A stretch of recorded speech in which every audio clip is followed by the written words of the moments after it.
The distress signal traveled through the darkness of space for 3 weeks before it reached Earth. On the small mining colony of Kalan 7, the Velhari people waited and hoped. Their blue skin grew paler with fear as each day passed. They had sent their message to every corner of the galaxy, begging for help, but no one answered. The Krell swarm was coming. Everyone knew what that meant. 7 colonies had already fallen to these pirates. 7 worlds left empty and silent. The Krell took everything and killed everyone. They showed no mercy. Elder Mothron stood in the colony's command center, his 4 arms crossed in despair. The defense platforms they had were old and weak. Their own fleet was too far away to help in time. 3 weeks, maybe 4, before their ships could arrive. The Krell would be here in 5 days. No one is coming, Mothron said quietly to his advisors. We should begin evacuation.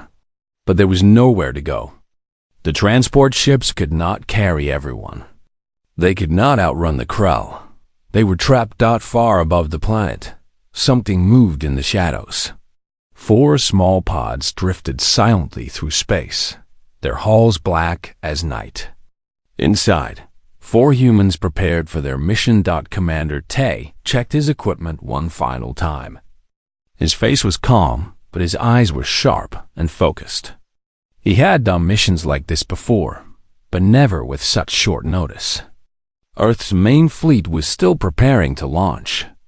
They would arrive in 3 weeks. But the Ghost unit did not wait. 2 minutes to deployment, Rin said from her pod.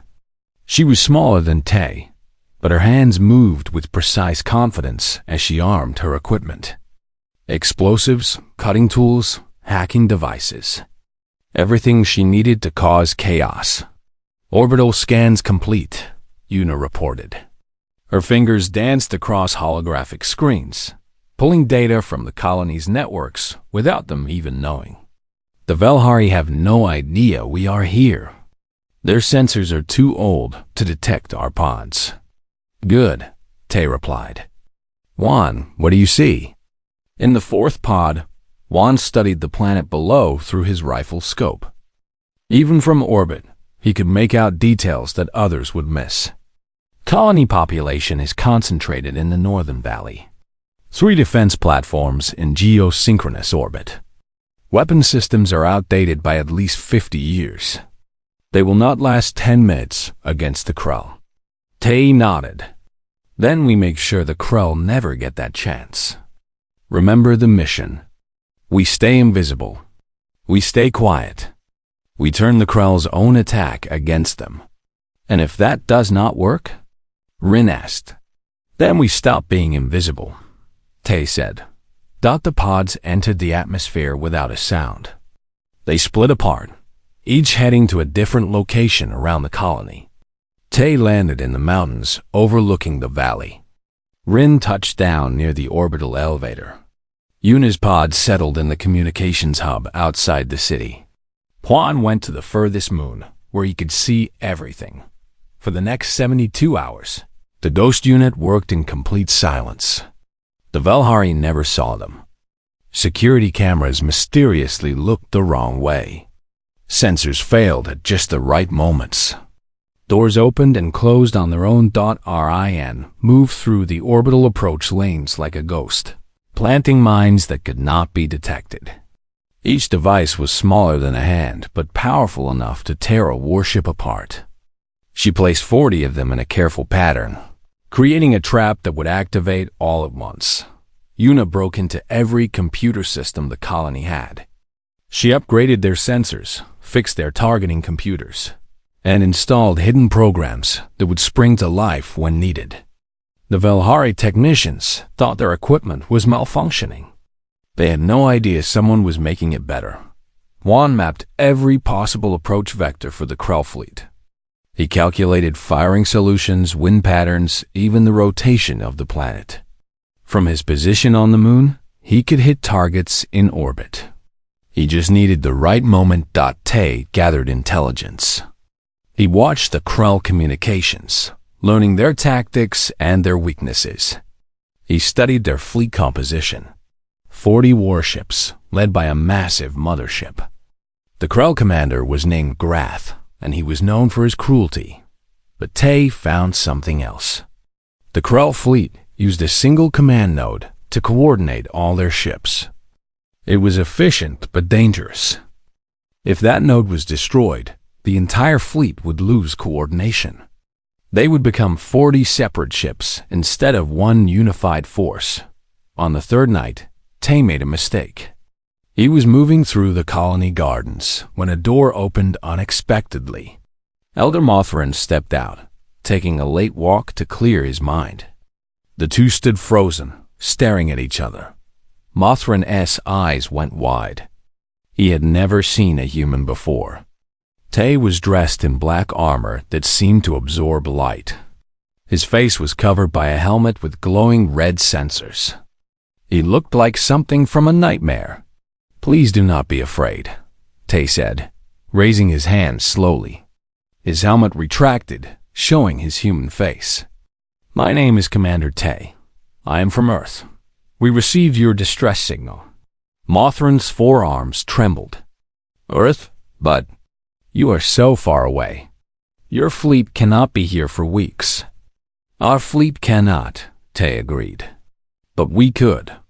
My team has been here for 3 days, preparing." 3 days? Mothrin looked around in shock. "We detected nothing. We saw no ships land."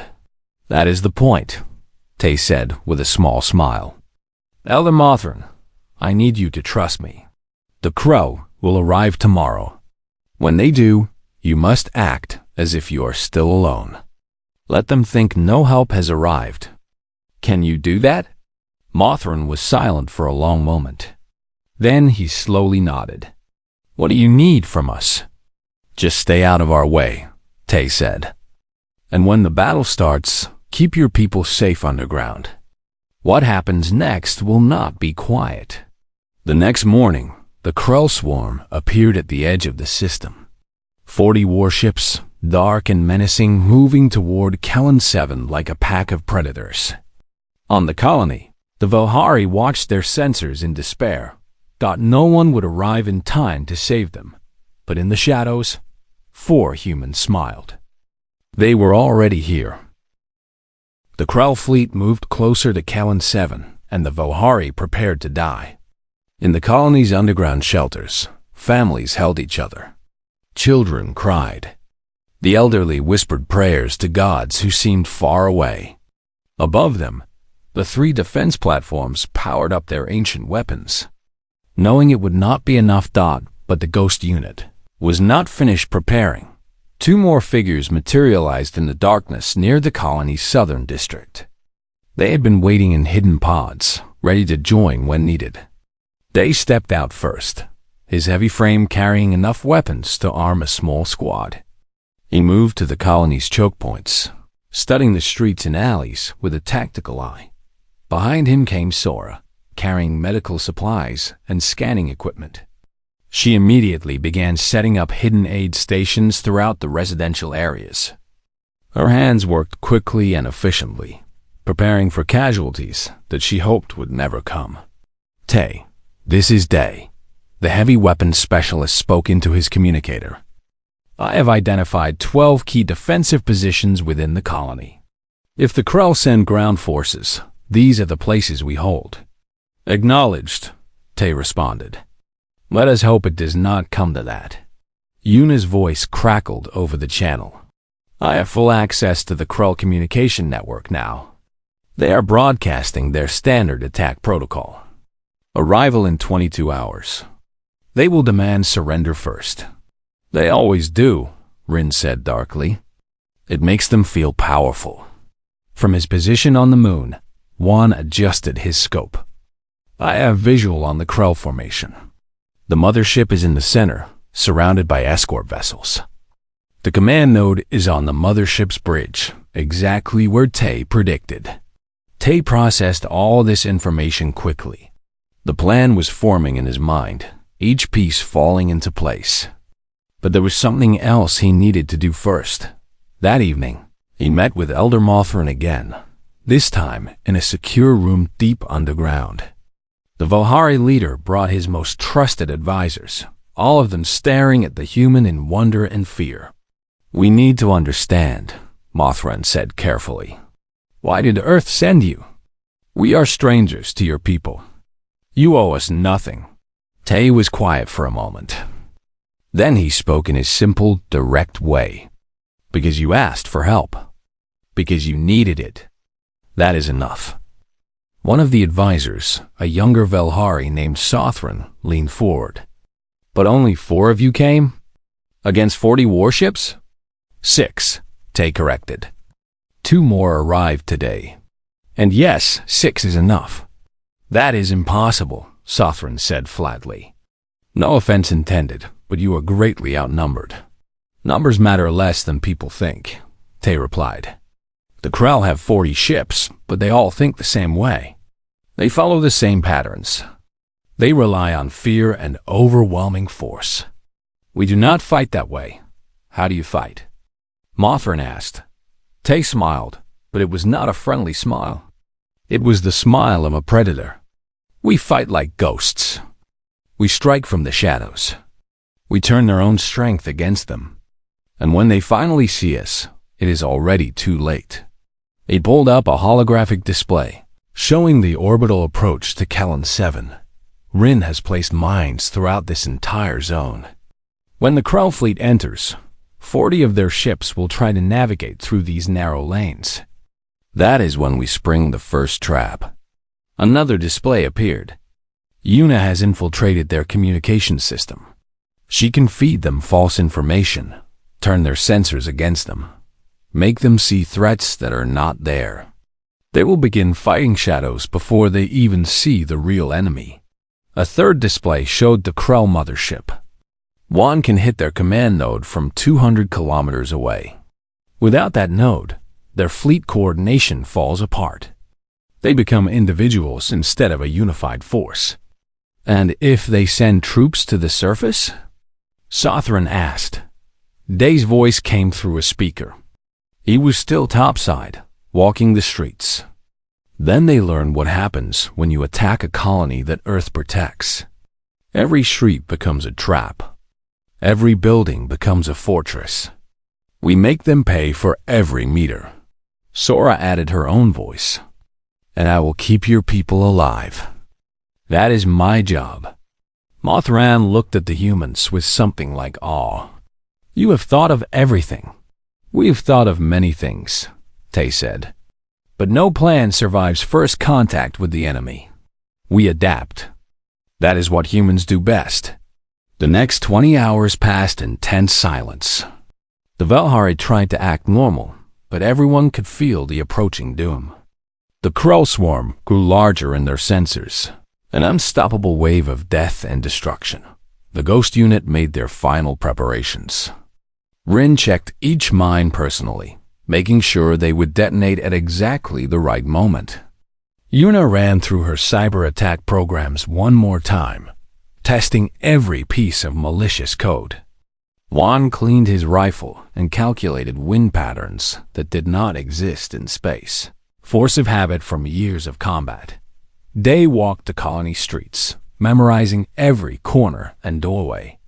Sora moved medical supplies to hidden locations, preparing for the worst.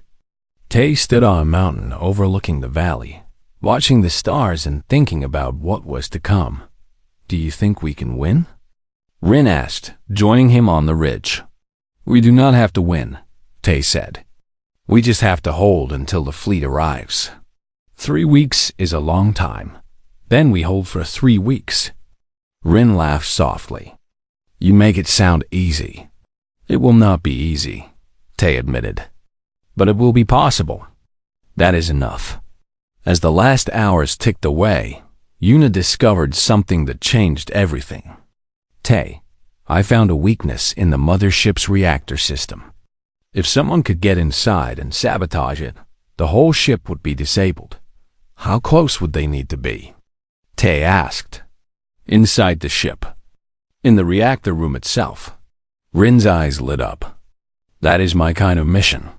It is suicide. Juan said over the communicator. Only if we fail, Rin replied cheerfully. Tay considered it carefully.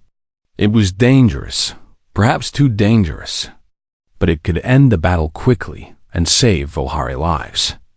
We will keep it as an option, he decided. If the opportunity presents itself. The final hour arrived. The Krell swarm dropped out of faster-than-light travel at the edge of the system. 40 warships, bristling with weapons, moving in perfect formation toward the helpless colony. On Callan 7, alarms began to wail. The Velhari retreated to their shelters, believing these would be their tombs. But 6 humans stood ready in the darkness. The broadcast came, as expected. The Krell commander Grath's voice boomed across all frequencies. Colony of Callan 7, you are surrounded. Power down your defenses and surrender. You have 1 hour to comply. Refuse, and we will show no mercy. In the command center, Mothran looked at the screen showing Tay's face. The human nodded once. Mothran took a deep breath and sent his response. We will not surrender. Do your worst, Grath laughed, a cruel sound. So be it. You have chosen death. The Krell fleet began its final approach, and in the shadows, 6 humans smiled. It was time to teach the Krell what fear truly meant. The Krell fleet entered the orbital approach lanes with absolute confidence. 40 warships against 3 ancient defense platforms. It was not a battle. It was an execution.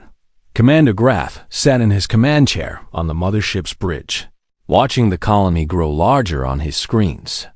He had done this 7 times before. The pattern never changed. The defenders would fire their weapons desperately. His ships would crush them. Then his warriors would descend to the surface and take whatever they wanted. Sir, we are detecting unusual readings in the approach lanes, one of his officers reported. Grath barely looked up. What kind of readings? Unknown. The sensors keep flickering. It might be interference from the planet's magnetic field. Ignore it, Grath ordered. Maintain formation. Prepare firing solutions on the defense platforms. The fleet moved deeper into the trap. Rin's minds drifted silently around them, invisible to the Krell sensors. 40 ships in perfect formation, all concentrated in narrow approach lanes, exactly where the humans wanted them. All units, this is Tay. The commander's voice was calm over the Teams channel. Execute protocol Shadow on my mark. 3, 2, 1. Mark. Rin pressed a button. Space erupted in fire. 12 Krell warships simply ceased to exist. The mines detonated simultaneously, tearing through hulls and reactors. Explosions bloomed like deadly flowers, silent in the vacuum but bright as stars. Debris scattered in all directions, slamming into other ships and causing secondary damage. On the mothership's bridge, chaos erupted. What happened? Grath roared, leaping from his chair. Report. Mine, sir. Dozens of them. They appeared from nowhere. Impossible. Our sensors showed nothing. Another officer shouted from his station. Sir, our targeting systems are malfunctioning. The computers are showing false contacts everywhere. That was Yuna's work. Her cyber attack was unleashing itself through the Krell network like a virus, targeting computers locked on the friendly ships. Sensors showed phantom enemies. Communication channels filled with static and false orders. Override the systems manually. Grath commanded. We are trying, sir. Something is actively fighting us for control. 2 more Krell ships collided with each other, their navigation systems compromised by Yuna's programs. Another ship fired on its own escort. Thinking it was an enemy vessel from his position on the moon, Juan watched through his scope. The Krell command node glowed on his targeting display, a small bridge section on the mothership 200 kilometers away. At this range, with no atmosphere, accounting for the rotation of both the moon and the target ship, The shot was technically impossible. Juan had made impossible shots before. He breathed out slowly, his finger on the trigger. He calculated, adjusted, and fired. The bullet left his rifle at incredible velocity, a tiny piece of metal moving through the void. It traveled for 3 full seconds, crossing the impossible distance, and struck the command node precisely in its central processor. The entire Krell fleet suddenly went dark for 2 seconds. Every ship lost connection to the command node.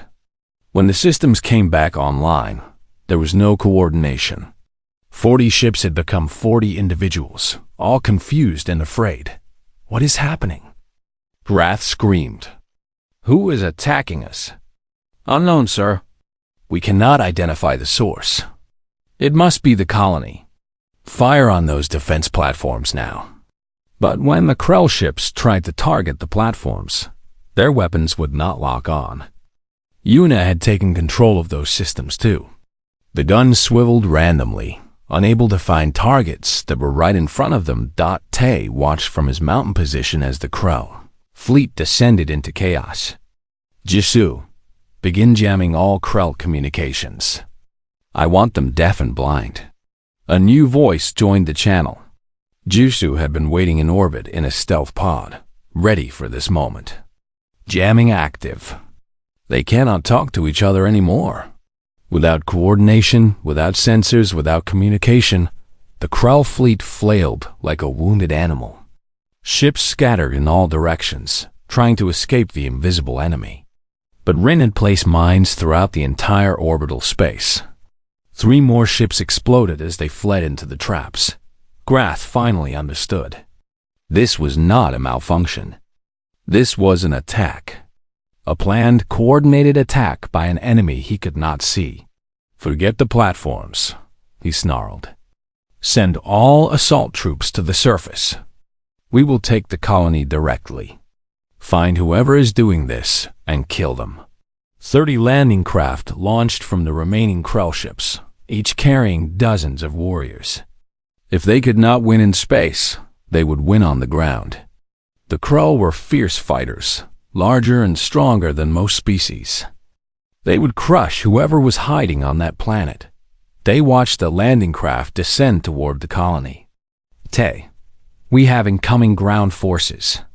30 craft, approximately 600 warriors. Acknowledged, Tay replied.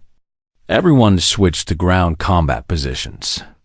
Day, hold the northern choke points. Rin, you are with me. We will intercept the primary landing zone. What about the reactor sabotage? Rin asked. Later. First we deal with this. The landing craft touched down in the valley, and Krell warriors poured out. They were massive creatures, standing nearly 3 meters tall with thick armor plating and heavy weapons. They roared battle cries and began advancing toward the colony, confident that nothing could stop them. Day was waiting at the first choke point, a narrow street between 2 buildings. When the first group of Krell warriors turned the corner, they saw a single human standing there, weapon raised. They laughed. 1 human against 30 warriors? It was a joke. Then Day opened fire. His heavy weapon roared, sending explosive rounds down the narrow street. The Krell had nowhere to dodge, no cover to hide behind. The first wave went down in seconds. The second wave tried to charge through, but met the same fate. They moved constantly, never staying in one place. He used the buildings as cover, fired from unexpected angles, and laid traps in the streets. The Krell tried to surround him, but found themselves walking into ambushes. This single human was holding an entire section of the colony alone. At the primary landing zone, Tay and Rin struck like lightning. They hit the Krell from 2 directions at once, using speed and surprise instead of raw strength. Rin's explosives detonated under parked landing craft. Tay's precision shots took down warriors before they even knew he was there. The Krell had never faced an enemy like this. Most species fought with honor, in clear battles with defined lines. But these humans fought like predators. They attacked from shadows, disappeared before the Krell could respond, and struck again from a different direction. SOR, a move through the chaos, pulling wounded Volhari to safety. A group of Krell spotted her and gave chase, thinking she was an easy target. She led them into a building, up 3 flights of stairs, and out onto a roof. When they followed, one shot from the moon took out the lead warrior. The others scattered in confusion, and Sora disappeared into the shadows. Yuna coordinated everything from her hidden position. She watched through hacked cameras, guided her teammates to enemy positions, and continued her digital assault on the Krell systems. She was the eyes and mind of the entire operation. Within 1 hour of landing, the Krell had lost over 100 warriors and had not secured a single block of the colony. They began to retreat toward their landing craft, confused and frightened. Grath watched from his command chair in disbelief. Who are these warriors? What species defends this colony? Finally, one of his officers found something. Sir, I managed to intercept a fragment of their communication. I cannot believe this. What is it? They are humans, sir. From Earth. Grath felt ice in his veins. Humans? But Earth is weeks away. Their fleet cannot possibly be here yet. These are not their fleet, sir. I do not know what they are. For the first time in his career, Grath felt something he had never experienced before. Fear. Real, genuine fear. Because if this was what humans could do with just a handful of warriors, what would happen when their fleet arrived? Recall all forces, he ordered. We are leaving. But Rin had other plans. She looked at Tay, who was crouched beside her behind cover. The landing craft are all concentrated in one place now. This is our chance. Tay nodded slowly. Go, but be careful. Rin smiled. Careful is boring. She sprinted across the battlefield, faster than the Krell thought possible. Before they could react, she was inside one of their landing craft, reprogramming its systems. The engines roared to life, and the craft lifted off, carrying her directly toward the Krell mothership. Rin, what are you doing? Juan asked. Getting us a quick victory, she replied. I am going to visit Grath personally.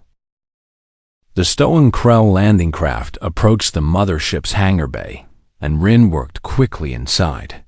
Her fingers flew across the controls, sending false identification codes that made the ship appear legitimate. The hangar bay doors opened without question. I am in, she reported calmly, as if she had not just flown alone into the heart of the enemy fleet. Rin, you need backup, Tay said, concern in his voice. No time. Just keep those warriors busy down there. The craft landed in the hangar, and Rin slipped out before the Krell guards could investigate. She moved through the ship like a shadow, her training guiding every step. Air vent here, maintenance corridor there, blind spots in the security cameras everywhere. On the planet's surface, the battle continued.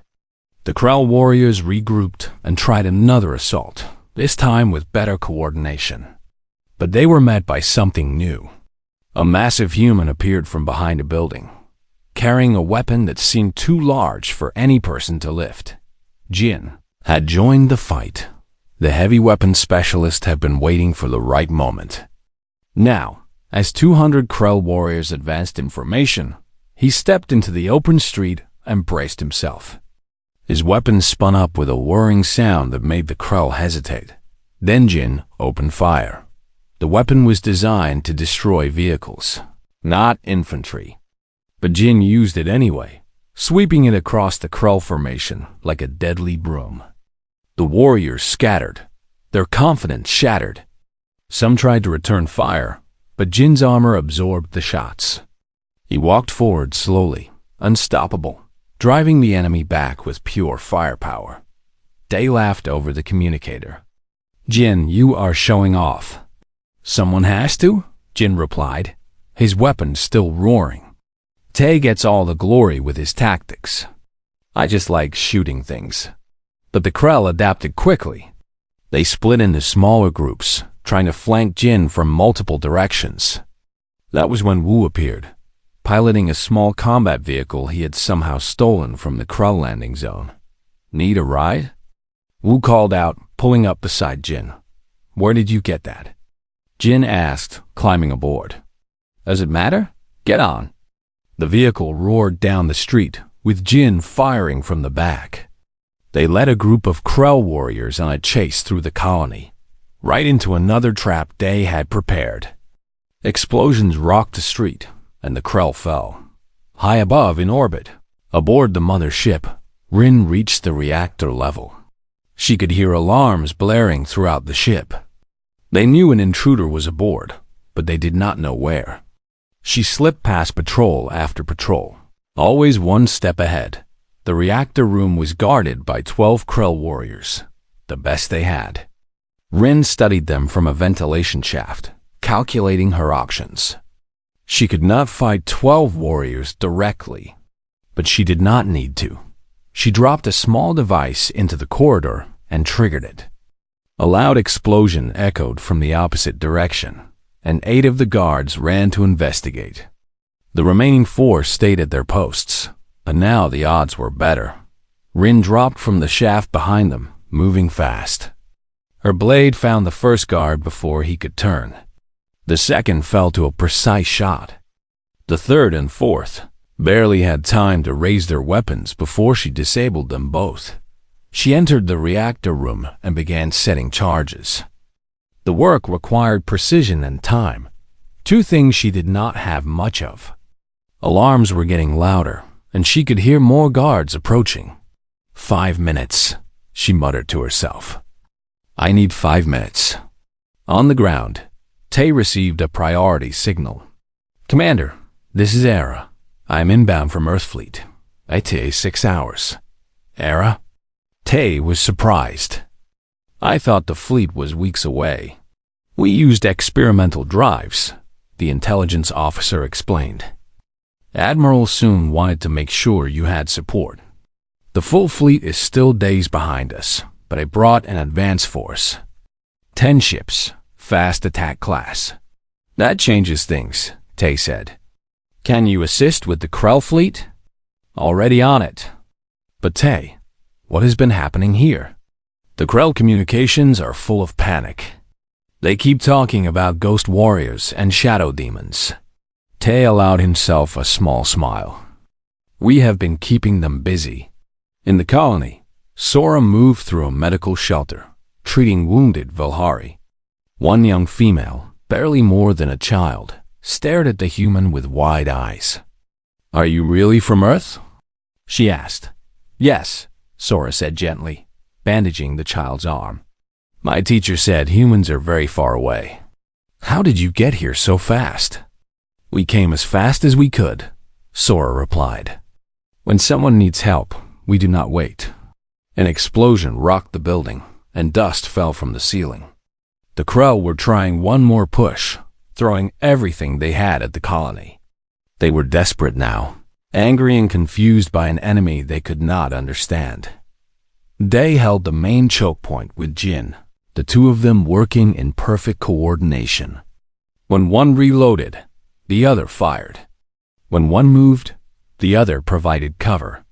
They had fought together for years, and it showed in every movement. A Krell commander finally managed to rally his warriors for a concentrated assault. 300 fighters charged the choke point at once. Knowing that even these formidable humans could not stop such numbers, they were wrong. Tay appeared on a rooftop with Wu, both of them carrying long-range weapons. They fired into the Krell formation from above, while Day and Jin held the street below.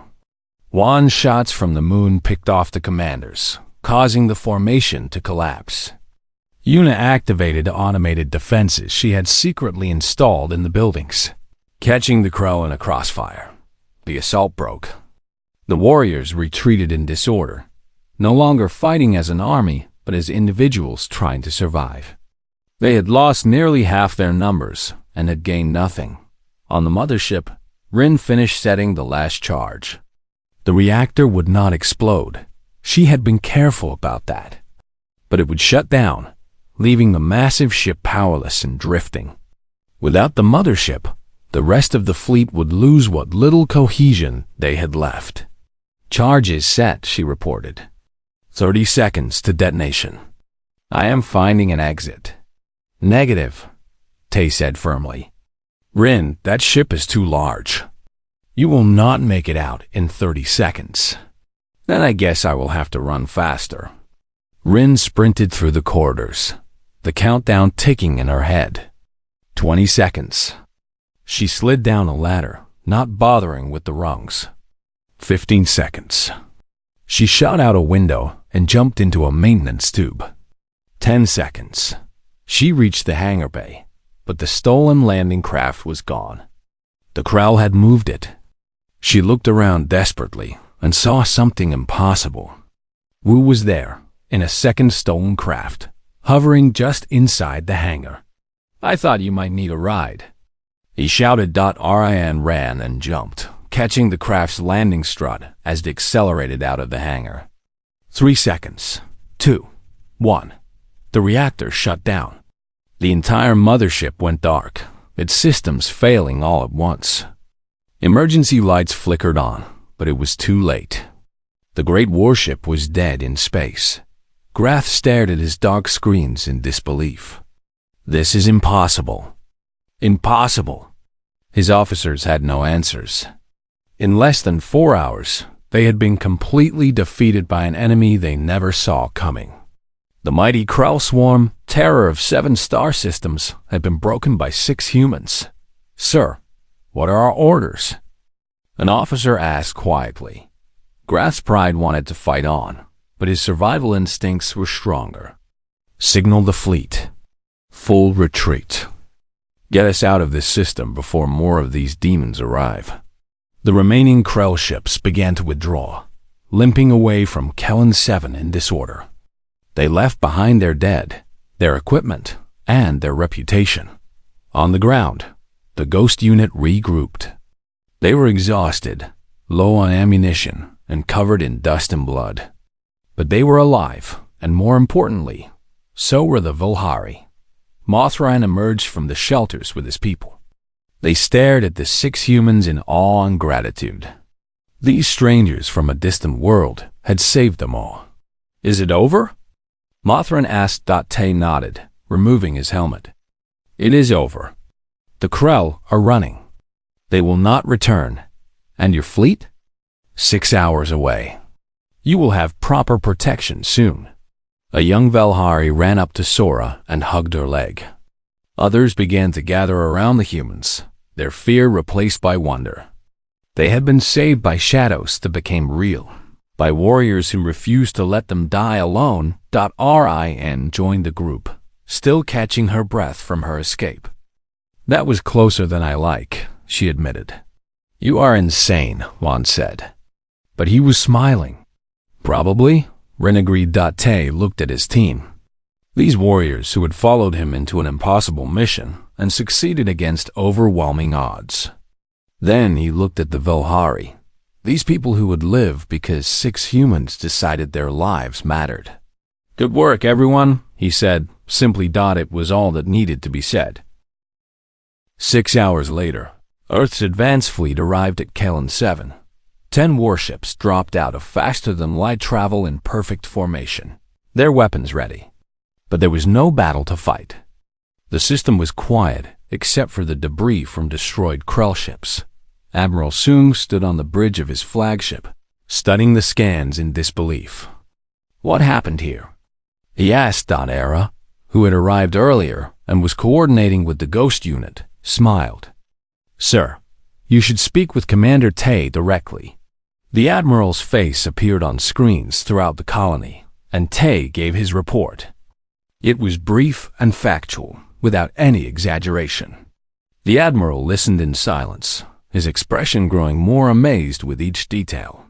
6 operators, Sung finally said when Tay finished. 6 operators defeated a fleet of 40 warships and 600 ground troops. "We had excellent positioning, sir," Tay said modestly. "And the Krell relied too heavily on predictable tactics. That is the understatement of the century, Commander. The Admiral shook his head. I will want a full tactical review when you return. But for now, well done. All of you. Over the next few days, more of Earth's fleet arrived. What had started as a rescue mission became something else entirely. A partnership. An alliance. The Velhari had seen what humans were capable of, and they wanted to understand these strange warriors who came from so far away to help strangers. Mothran invited the Ghost Unit to a formal gathering in the colony's Great Hall. Thousands of Velhari attended, all wanting to see the humans who had saved them. When Tay and his team entered, the crowd fell silent. Mothran stepped forward, his forearms spread in the Velhari gesture of deep respect. Commander Tay, and all warriors of Earth, you came when no one else would. You fought when we believed all was lost. We owe you our lives, our children's lives, our future. How can we ever repay such a debt? Tay looked uncomfortable with all the attention. He was a soldier, not a diplomat. But he spoke honestly, as he always did. You owe us nothing, Elder Mothran. We did what any decent people would do. You called for help. We answered. But why? A young Velhari asked from the crowd. We are not your allies. We have no treaty with Earth. You gain nothing by saving us. Tay was quiet for a moment, choosing his words carefully. Earth remembers what it was like to be alone. Our history is full of times when we needed help and no one came. We remember what it feels like to be afraid, to feel abandoned by the rest of the universe. We decided that when we reached the stars, we would be different. When someone calls for help, we answer. That is who we are. Rin stepped forward beside him. Besides, we are good at fighting. We should use that skill for something worthwhile. Juan added his own thought. Every species we save is another friend in the galaxy. Earth may be far from here, but we are all neighbors under the same stars. Na, the diplomatic officer who had arrived with the fleet, took over the formal proceedings.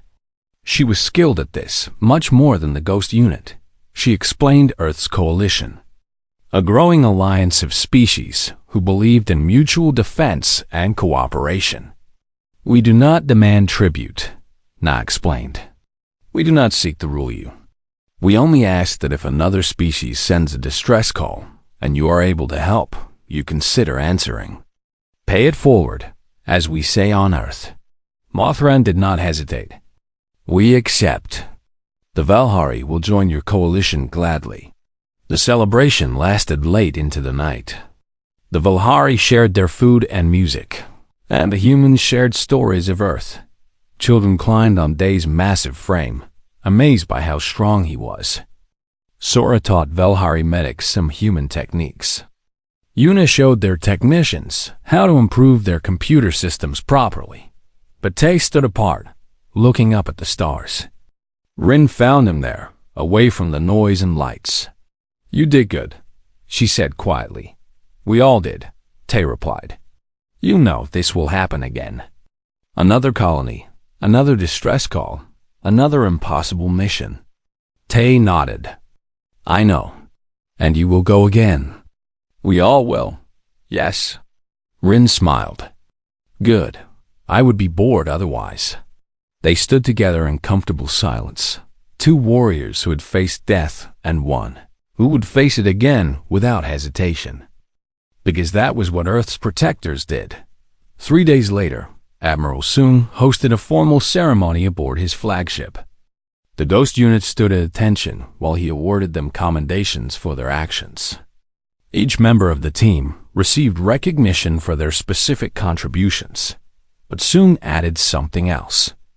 Your actions here have shown the galaxy what humanity stands for. You were outnumbered, outgunned, and operating without support.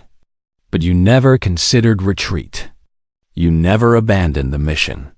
You reminded us all why Earth established the Ghost Units in the first place. To be the first ones there when someone needs help the most.